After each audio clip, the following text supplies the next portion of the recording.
हे भगवान, ऐसी सास किसी को ना दे जो बहू का खाना भी छीन ले। ठंड का मौसम था, शाम होने को थी, अंधेरा घिर आया था। घर की बहू नेहा फटाफट रसोई में हाथ चला रही थी। आज ननद नंदोई जी आने वाले थे। अब ननद नंदोई जी आ रहे हैं तो मौसी सास मौसा जी भी भला आएंगे ही। वैसे भी अम्मा जी अपने मायके वालों को हर छोटे से छोटे काम में ज़रूर बुलाती है। हाँ, यह अलग बात है कि ससुराल वालों से वह 2 गज नहीं, पूरे 2 किलोमीटर की दूरी रखना पसंद करती है। और यही हाल बहू के मायके वालों के साथ था। उन्हें तो बस खुद की बेटी और अपना मायका ही ज़्यादा अच्छा लगता था। आज वैसे तो कोई ख़ास त्योहार नहीं था, ना ही घर में किसी की सालगिरह, पर अम्मा जी ने खास न्योता देकर अपनी बेटी और दामाद को बुलाया था, क्योंकि उन्हें लग रहा था कि उनकी बेटी दामाद को आए हुए बहुत दिन हो गए हैं। हाँ, यह अलग बात है कि अभी 10 दिन पहले ही तो आकर गई थी। और वैसे भी कौन सा अम्मा जी ने काम करना था। घर में बहू आने के बाद तो सास वैसे भी रिटायरमेंट ले लेती है। हाँ, पर ऑर्डर देना नहीं भूलती। तो इस कड़ाके की ठंड के अंदर अपनी बहू को लगा दिया काम पर। अब इतनी तेज़ ठंड हो और मूंग का हलवा और पकौड़ी ना बने, ऐसा थोड़ी ना हो सकता था। बस आज के मेन्यू में यही डिसाइड था। साथ में 3 तरह की सब्जी और पूरी, अलग घर के 7 सदस्यों के अलावा मेहमानों को मिलाकर 13 लोगों का खाना बनना था। इसलिए नेहा लगी हुई थी काम पर। मेहमानों के आने के पहले ज़्यादा से ज़्यादा काम कर लेना चाहती थी, क्योंकि मेहमानों के आने के बाद चाय पानी पकड़ाने का काम भी नेहा को ही करना था। मदद करने भी कोई रसोई में नहीं आता था। जैसे तैसे सब्जियां और हलवा तैयार करके रखा ही था कि इतने में मेहमान आ गए। फटाफट गैस पर चाय का पानी चढ़ाया और गिलास में पानी डालकर ट्रे में सजाकर मेहमानों के पास ले गई। पानी देखते ही ननद बोली, भाभी आपको इतना भी नहीं पता बाहर कड़ाके की ठंड है, पानी कौन पिएगा।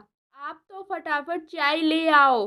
अपनी बेटी की बात सुनकर अम्मा जी भी बोली, अरे इतना सुहूर तो खुद को ही होना चाहिए, पर इसे क्या पता कि आज बाहर कड़ाके की ठंड है। यह तो रसोई में आराम से काम कर रही है, इसे तो गर्माहट मिल रही है। हालत तो ठंड में हमारी खराब हो रही है। यह सुनकर एक बार तो नेहा को लगा कि जवाब दे दे कि अभी 10 दिन पहले भी ठंड थी, तब वह सीधा चाय लेकर ही आई थी। तो यही ननद थी जो उस दिन भी उसे सुहूर सीख रही थी। और यहाँ अम्मा जी कितनी बड़ी गलतफहमी में है कि कड़ाके की ठंड में बहू तो गर्माहट में काम कर रही है। अरे यहाँ पानी में हाथ देने में सबकी हालत खराब हो जाती है। यहाँ रसोई में काम करते करते कितनी बार बर्तन निकलते हैं, कितनी बार सब्जियां धोनी पड़ती है। उन सब के लिए तो गीजर लगा रखा है। फिर अपनी बात को अपने मन में ही रखकर नेहा वापस रसोई में आई। फटाफट चाय बनाकर सबको चाय दे आई और रसोई में आकर फटाफट बड़े चूल्हे पर बड़ी कढ़ाई में तेल भरकर चढ़ा दी। फटाफट पूरी और पकौड़ी तलने लगी। पहले पुरुषों और बच्चों को बिठाया गया। अम्मा जी, मौसी जी और ननद मनोहार कर करके उन्हें खिलाने लगी। मनोहार के नाम पर जबरदस्ती थाली में एक्स्ट्रा खाना डाले जा रही थी। जब पुरुष और बच्चे खाना खाकर उठे तो थाली में काफ़ी कुछ झूठा पड़ा हुआ था। उसके बाद बैठी महिलाएं, लेकिन उन महिलाओं में घर की बहू का नाम नहीं था।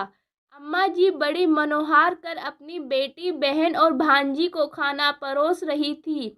और फिर वही हुआ, इनकी थाली में भी जूठन पड़ा हुआ था। मौसी जी अपने परिवार के साथ खाना खाकर रवाना हो गई, पर ननद और नंदोई अभी भी वहीं थे।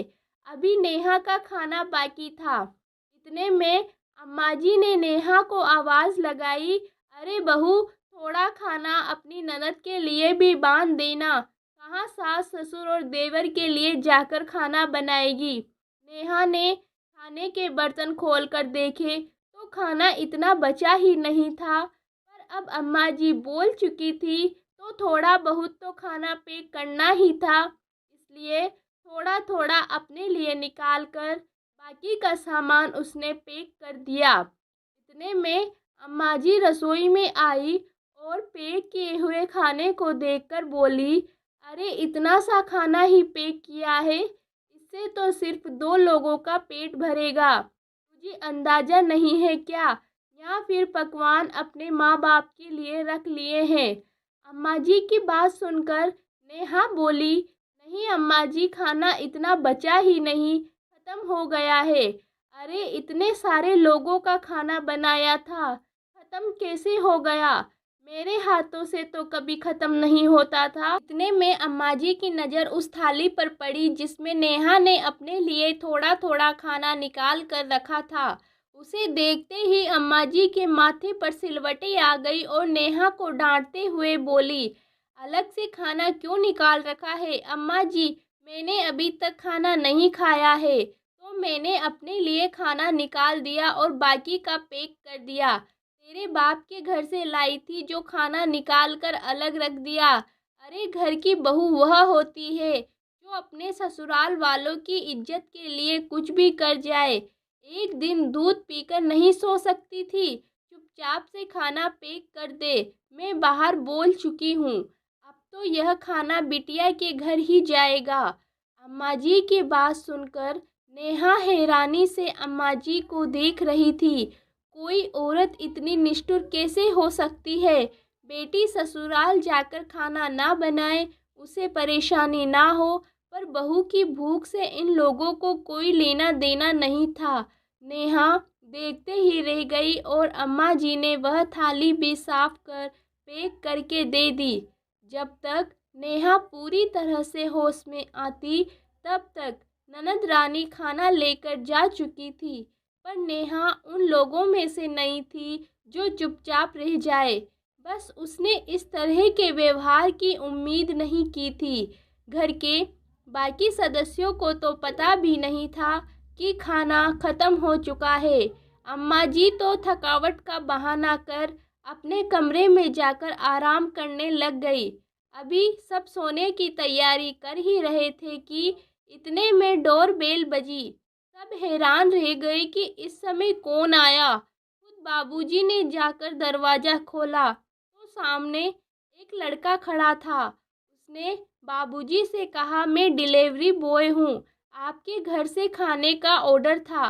उसकी बात सुनकर बाबूजी बोले, अरे तुम्हें कोई गलतफहमी हुई होगी, हमारे घर से तो कोई ऑर्डर नहीं किया है। इतने में पीछे से नेहा आ गई और बोली, नहीं नहीं बाबूजी, मैंने ऑर्डर किया था, और डिलीवरी बॉय को पैसे देकर अपना पार्सल लेकर कमरे की तरफ जाने लगी। तब तक घर के बाकी सदस्य भी बाहर निकल आए। बाबूजी ने नेहा को रोककर पूछा, बेटा, आज तो घर में इतने पकवान बने हैं, फिर भी तुम बाहर से खाना मंगाकर खा रही हो?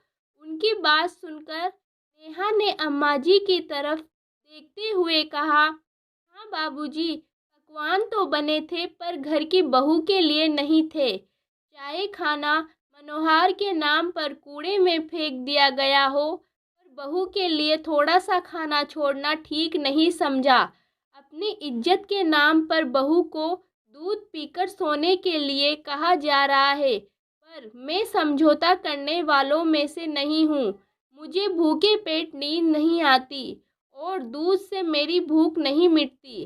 रात के 11 बज रहे हैं और दोपहर से इतनी मेहनत करते करते मैं थक चुकी हूँ, इसलिए अपने लिए खाना ऑर्डर कर लिया। यह कहकर नेहा अपने कमरे में जाकर खाना खाने लगी। पीछे से बाबूजी अम्मा जी को लताड़ रहे थे। आज के बाद मेहमान बुलाने से पहले सोच लेना, मनोहर और बर्बादी का फ़र्क नहीं पता तुम्हें?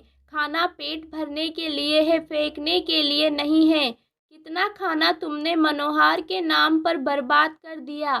ऊपर से बेटी को ससुराल जाकर खाना ना बनाना पड़े, इसलिए बहू के हिस्से का खाना भी उसके लिए पैक कर दिया। अपनी बेटी के लिए खाना पैक करना ज़रूरी था। क्या जो खाना बना रही थी उसके लिए ही खाना नहीं बचा? खबरदार, आज के बाद मैंने सुना कि बहू के लिए घर में खाना ही नहीं बचा। बाबूजी के गुस्से के आगे अम्मा जी कुछ बोल ही नहीं पाई। वह दिन था और आज का दिन है। जब भी घर में मेहमान आते तो खुद बाबूजी रसोई में आकर जरूर चेक करते कि बहू के लिए खाना बचा है या नहीं। साथ ही साथ मनोहर के नाम पर खाना कूड़े में ना फेंकने देते। तो दोस्तों, आपको कहानी कैसी लगी कमेंट करके ज़रूर बताएं। कहानी अच्छी लगी हो तो प्लीज़ लाइक करें, शेयर करें और चैनल को सब्सक्राइब करें। Thanks for watching.